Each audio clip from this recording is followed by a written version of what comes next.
Good afternoon. I'm Jeff Oldham, joined by Mike Eastlack. We're here with Benefitfocus. Really looking forward to talking post-pasta from a fireside chat. I feel like we need like a smoking jacket and a pipe. And a fireplace would and help. Hence the fireplace. But what I thought we would do is, I believe this room is sort of a combination of people that have benefits-related experience and then others that are HIRS. So what I thought we would do before we talk about sort of artificial intelligence and things of that nature is sort of like begin at the beginning around how this whole employer-sponsored medical thing happened, talk about then and now, and then I'll move it over. Mike will then come in and talk a little bit about sort of the employer headwinds that they're facing. And then last but not least, again, because you cannot leave an HR conference without mentioning the acronym AI, we will ensure that we cover AI, and if we have any time for questions, we'd certainly be happy to take them. We're a public company, so please enjoy the language while you can. No tweeting that our stock price is going to go up at the conclusion of Mike's comments. And then this is our one perfunctory slide that explains Benefitfocus, so cloud-based HR benefit administration and communication platform based out of Charleston, South Carolina, and we have been in the business now for 20 years. Got to over 25 million lives on the platform, and really our strategy is to ensure that all folks within the benefits ecosystem win. So everyone from, of course, the consumer all the way to all of our ecosystem partners. So if I can, let me take you back to 1942, 1943, if you can imagine. And World War II, of course, breaks out. I guess Pearl Harbor was 41. But the United States enters the war. And at that time, there was a hold on wages across the country. The country, of course, very focused on the war efforts and ensuring that we could help the soldiers abroad. And so as an employer, if you wanted to, stop me if you've heard this before, recruit and retain employees, and you were looking at flat salary and wages, your hook or angle back in the early 40s was the introduction of employer-sponsored medical. So this is literally the beginning of how employer-sponsored benefits, and in particular medical insurance, came into play at the work site, just in case you're wondering, how did we ever end up here? And so as a result, mass influx of women joined the workforce, and in doing so were the initial primary recipients of the employer-sponsored health care. I will then sort of take a look at, what did America look like back then? And there's a couple of things on this slide that I find interesting. One, of course, is the percentage of the average income to a new home, where now I think, the average income in the U.S. is around $51,000. The average home is closer to $200,000. I also enjoy the reference to tuition to Harvard University. That is no longer the case. I don't think you can buy a koozie there now for that price. Eggs, ground hamburger, and then for those of you old enough to remember, you could actually buy a home from Sears and have it delivered. Just a random FYI about myself, I live in a Sears home in Charleston. Do you really? Yeah. I did not know that. Yeah, there you go. On the bottom, it says, there's all sorts of places where it says Sears, and I paid a little more than $3,700. So post-war, what happens? You've really got, of course, with the onset of baby boomers, but you've got what I would say maybe is the creation of the nuclear family formula that occurs in the United States. So soldiers return, they get married, they buy the obligatory house with the white picket fence, they have children, these children go to college, and really it's sort of rinse and repeat for quite some time afterwards. And a part of that sort of rinse and repeat cycle is two things. One, of course, is sort of the expansion of offering medical to the soldiers as they returned home. Of course, a number of them had medical and continue to have medical through the armed forces. But for those folks that maybe weren't soldiers or on the front line, I don't know if you can see this, but this is actually a Blue Cross and Blue Shield trailer, portable trailer, where you have the combination of registering to vote and looks like getting some shots, and from there posing for a PowerPoint.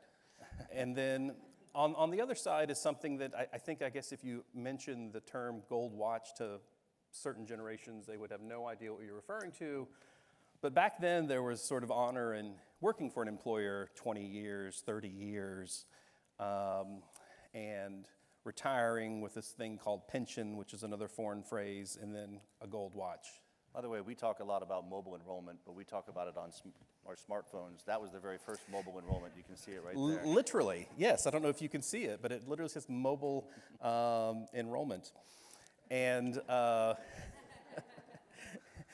and lots of pleated pants, and yeah, it's fascinating. So kudos to the Blues. So fast forward to today, and today the economics are slightly different when it comes to everything from wages to what Americans are faced with, and in particular, I would say the lack of savings when it comes to whether it be healthcare or retirement. And another thing that I think has also come into play is in the 40s and 50s. This is sort of where you see the old.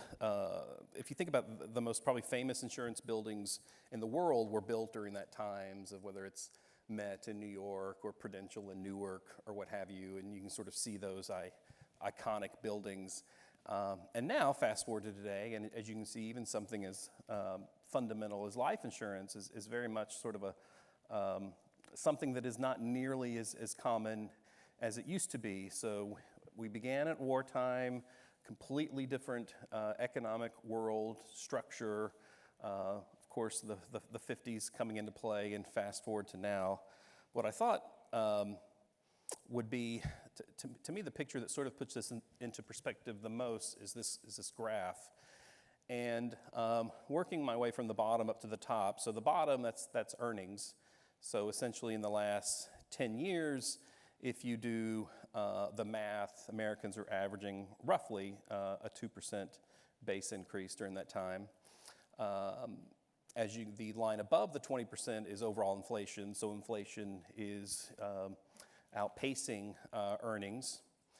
And then this green thing is family premiums, of course, associated with medical. So all of us are aware of whether you read, Mercer's national study or what have you, that medical has been going up depending upon if it was 2009, that was right at ACA, to now, been going up a handful of points per year.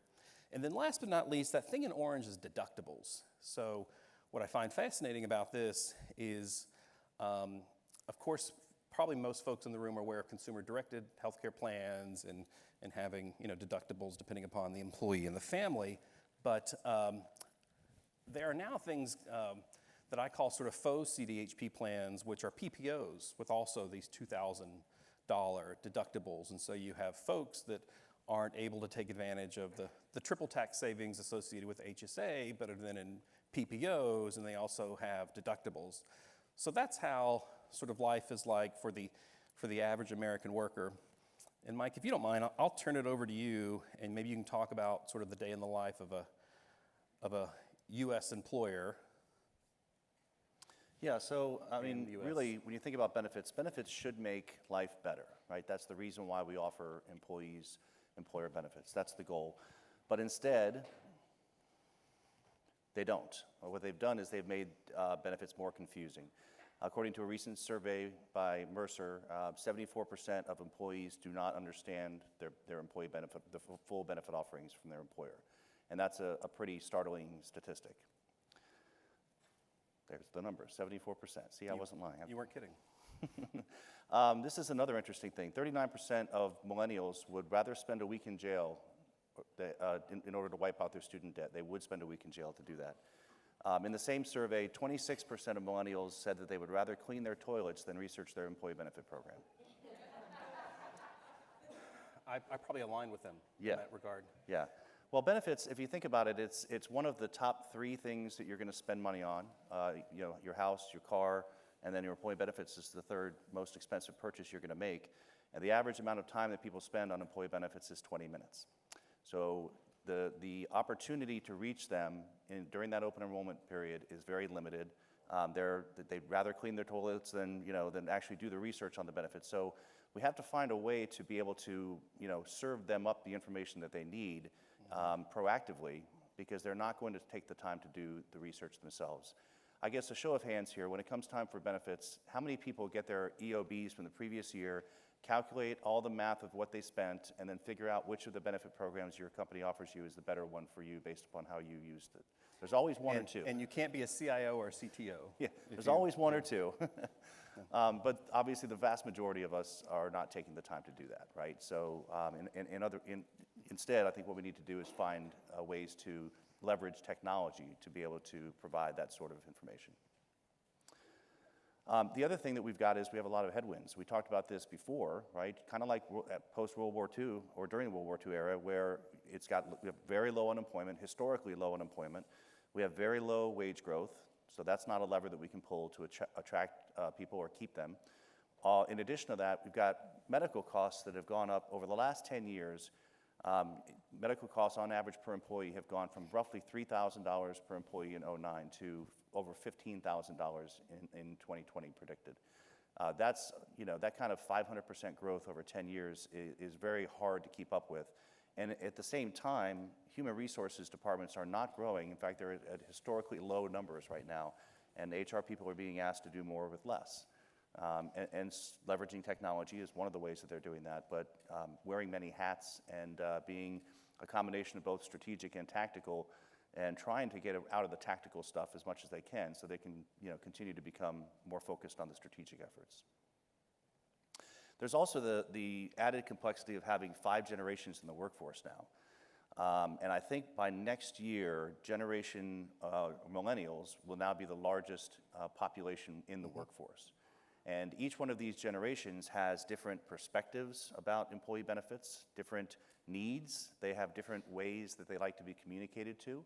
If you talk to people on the high end or the upper part of that list, you're probably more likely to get people that say, I would rather receive a text message than an email.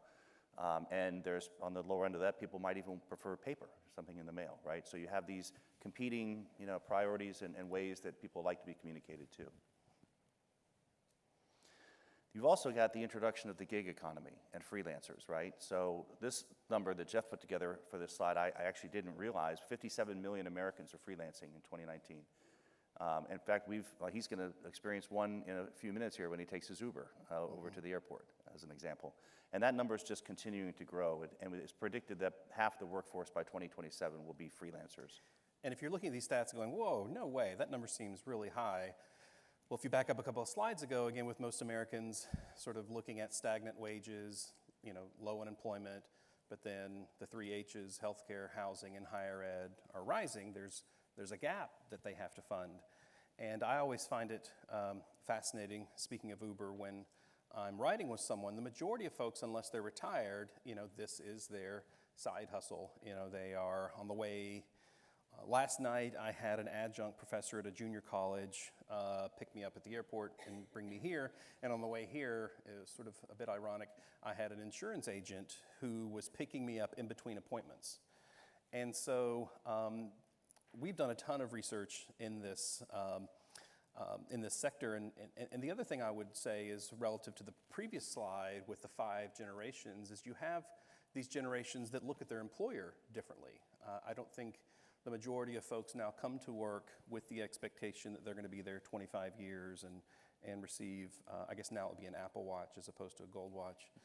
They look at their employers completely different, have a completely different set of expectations. So as an employer, you're sitting there going, my God, I got these 5 different types of people that I need to be able to offer benefits to. They all sort of look at me a bit differently. They're struggling from an economic perspective relative to anything I think we've ever seen, rather the uniqueness of what's going on.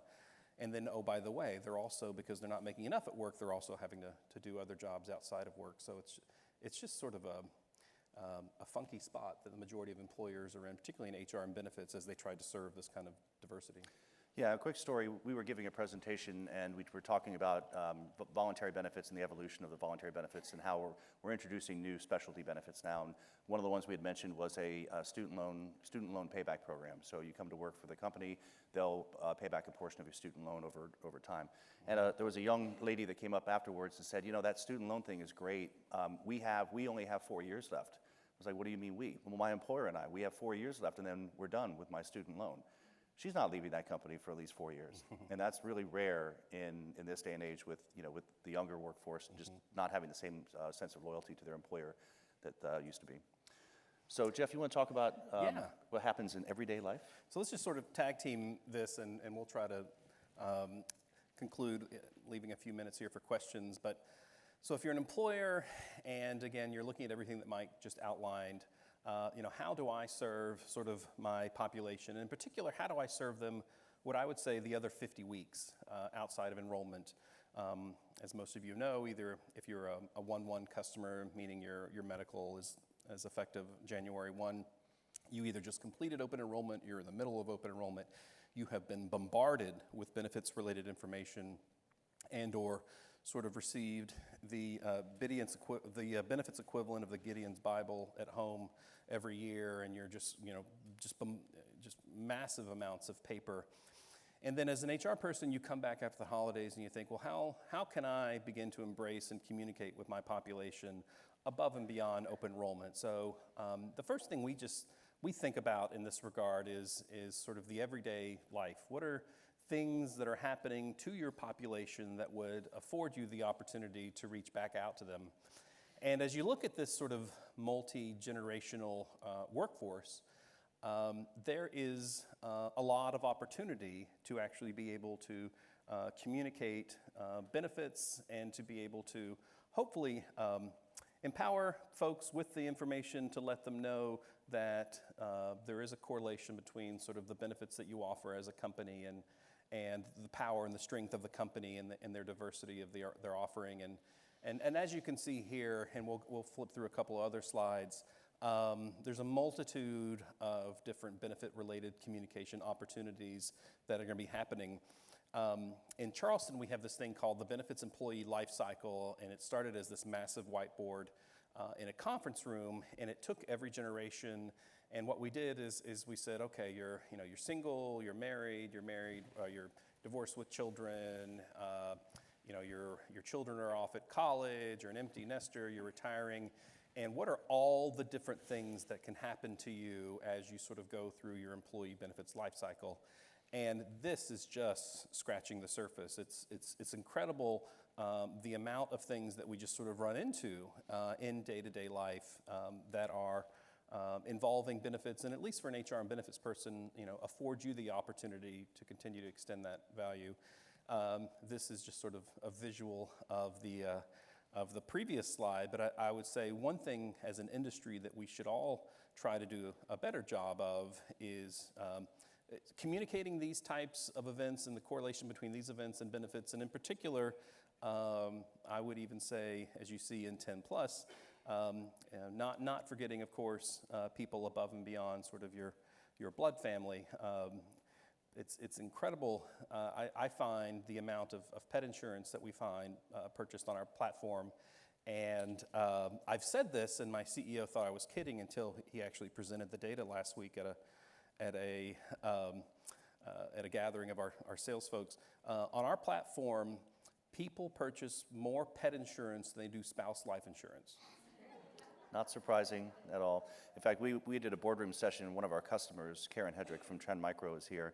Hey, Karen. And she introduced pet insurance, I think, a couple of years ago, and was just talking about the reaction, the sort of visceral reaction that the pet owners and pet lovers had when they introduced that. It was a real win. Yeah, when I come home from work, it's funny, my dog always has food, but for me, it's optional. And so we're going to sort of wrap up here with what I would call sort of AI 101 around how do you integrate sort of these right benefits with, in order to drive better lives.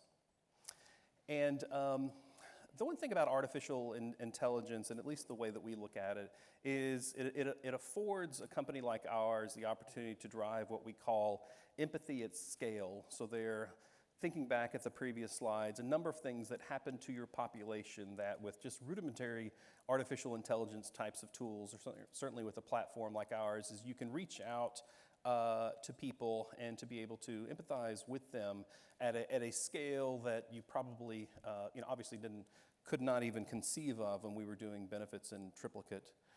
And, there's a couple of phrases. I think one of them's been used here around hyper-personalization. The other is omni-channel. And in this day and age, it's fascinating. Like whether you want to admit this or not, we all have an expectation now of personalization. And if for one reason or another, can you imagine like logging into Netflix and them not surfacing you recommendations? Like you'd pitch a fit. Like that is very much when you go to certain sites now, you know me, you know my buying habits. If you are not giving me information, then that's an enormous letdown. And I guess from our perspective, why should benefits be any differently? Why do I know more about the health of my car than the health of myself or the health of my benefits? And so let's begin with the fundamentals here.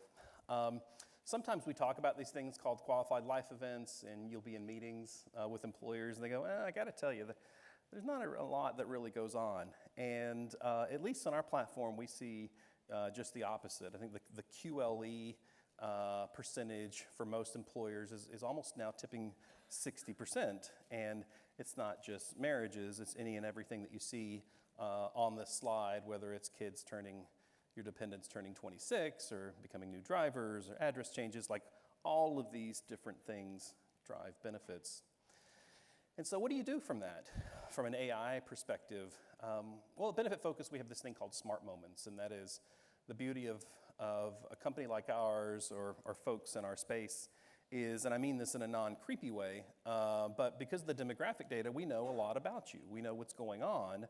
And we're not going to stalk you if you are Googling lawnmowers and make sure that when you log into our platform, you see pictures of lawnmowers, which is really creepy. But what we can do is we can better identify what's going on with you and your family and then make smart moment kind of nudges and recommendations to help you.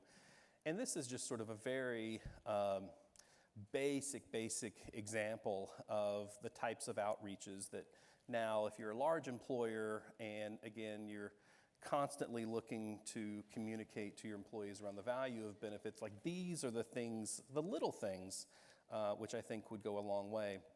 And just very quickly, sometimes you use the phrase, hey, benefits are used to recruit and retain, and you sort of like, I hear that in every brochure.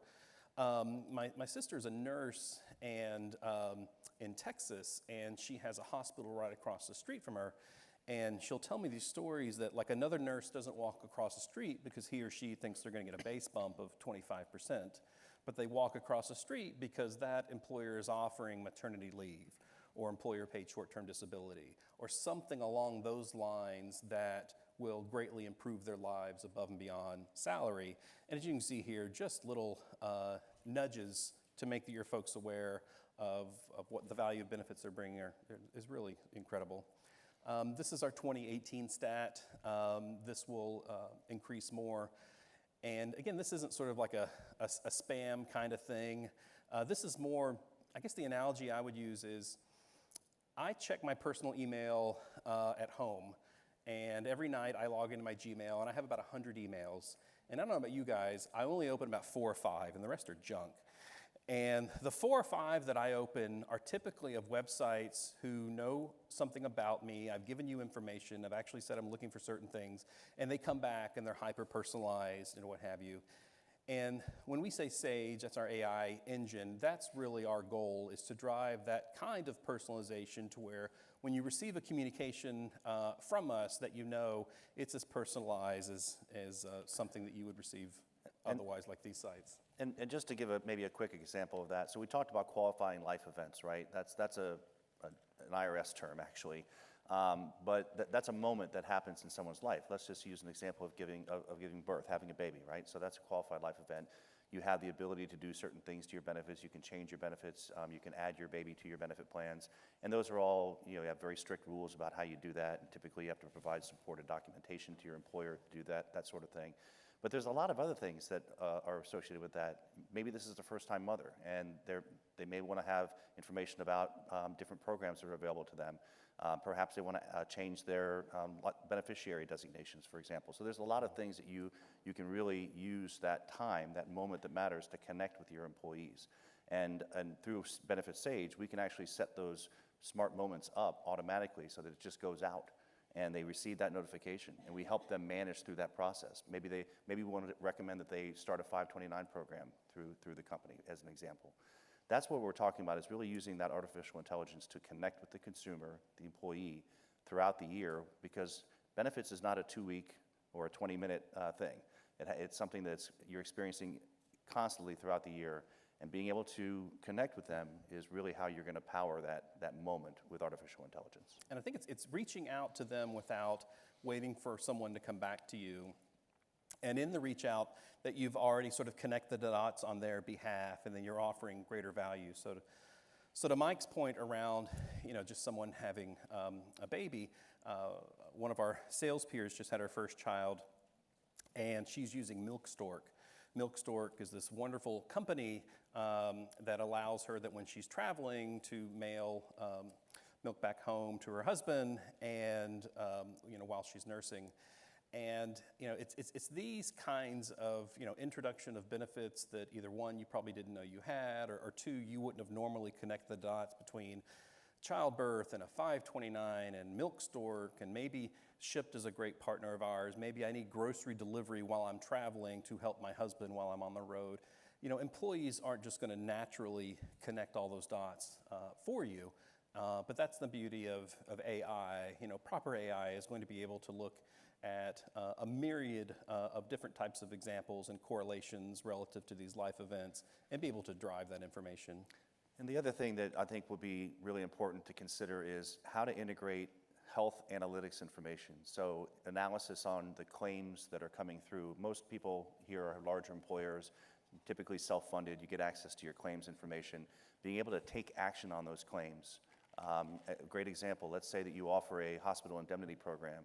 You can see through a claim that somebody had a hospitalization. They did not have the hospital indemnity program. Our AI can send that person a message saying, hey, we noticed you spent $2,500 on this deductible for this hospitalization. Did you know that your employer offers you hospital indemnity that would have covered that? Click here to check it out.